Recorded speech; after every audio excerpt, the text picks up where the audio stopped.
Then, ang init.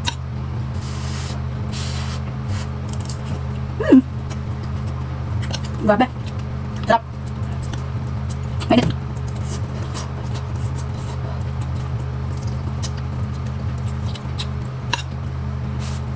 Hey guys, dahil mag-isa lang ako dito sa bahay. At tingnan nyo naman sa labas guys, nagpa-fog. Oh, hindi na makikita yung kalangitan. At saka may kasamang ulan. Yan. At dahil umuulan at malamig ang panahon, napag-isipan kong magluto ng masarap na pagkain kasi mag-isa lang ako. Nag-prepare na pala ako dito ng chicken. Tira to ni ma'am, pero hindi ko lulutuin itong ulo ng manok. Ayaw ko kasi ng ulo ng manok, so ihiwain ko yan mamaya. At saka may pork dito. Aadubuhin ko ito. Tapos may vegetable ako dito. Ito yung sangkap. Imarinate muna natin ito bago natin lutuin. So ito, magluluto muna ako ng kanin. So magluto ako ng 1 cup rice para kasama na yan mamayang gabi para hindi na ako magluto. So hugasan ko muna ito ng 3 beses. So naglagyan ko na pala ng tubig ito. 1:1. 1 cup is to 1 cup of water. So ilagyan na natin at isa lang na natin ang aking rice. So start na yan, 50 minutes. So while naghihintay ako sa rice maluto, gagayatin ko na ang chicken at pork. So nahiwa ko na pala itong mga karne natin guys. Mix pala ito, chicken at saka pork. I-mix ko na ito sa pagkaluto ng adobo. So nagayat ko na din dito yung garlic at saka onion. Hinati ko sa dalawa kasi ito sa marination at tapos ito para sa ating pagluluto. So lalagyan ko na ito ng seasonings. Una ilalagay ko yung garlic, tapos yung onion, tapos lalagyan ko ng asin, paminta, oyster sauce, brown sugar, chicken powder, paprika, konting vinegar, konting soy sauce, at haluin ko na. So, i-marinate ko lang ito na 15 minutes bago lutuin. Lang ng mabuti para manuot yung lasa dito sa ating karne. Iba ang ginawa kong adobo. Yung ibang adobo naman is So, sit aside muna natin at muna natin na-rest natin ng 15 minutes. Ng konting oil. Tapos spread lang natin ng konti. Lulutuin muna natin yung karne hanggang sa mag-brown ang kulay ng konti.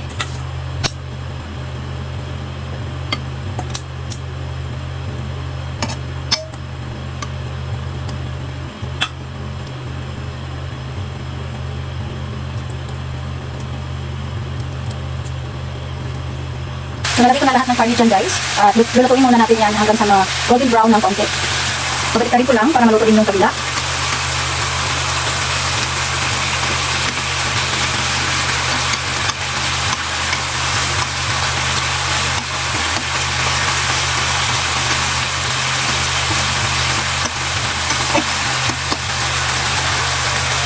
Tapos ang haluin ko. Tapos maglagay lang ako dito ng bawal para dyan natin lagay yung garlic at saka onion. So isabay ko nalagay yung garlic at saka onion. Haluin natin konti.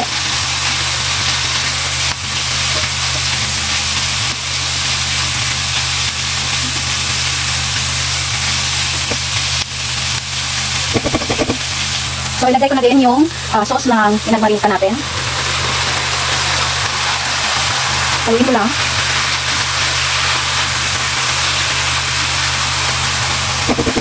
Tatakpan ko lang ng 1 minute. Tapos sa kabila naman, napapakulo tayo dito para sa vegetable. Blanch lang ang gagawin ko sa vegetable. Ipakukulo ko lang ng 3 minutes. So after 1 minute, haluin ko lang ng konti.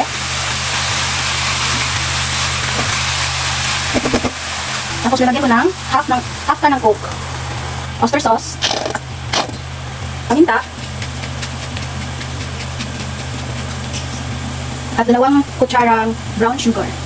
Haluin lang natin.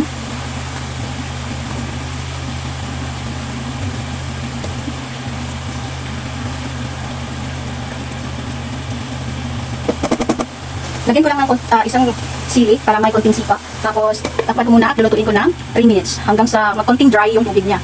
So, after 3 minutes, buksan na natin ang ating adobo. Haluin ko lang.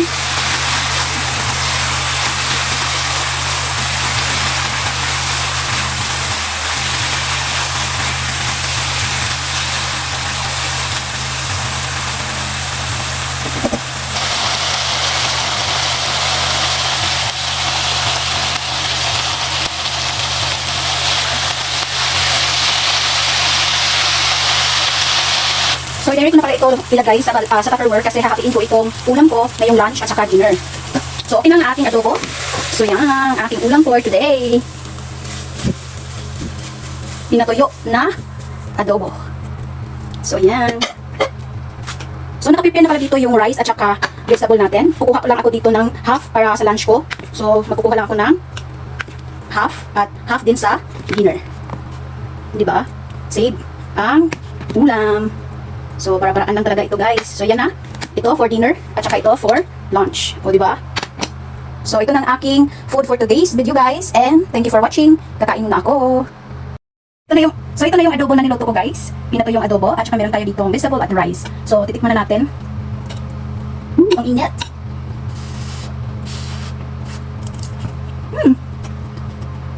Grabe. Sarap. Mainit.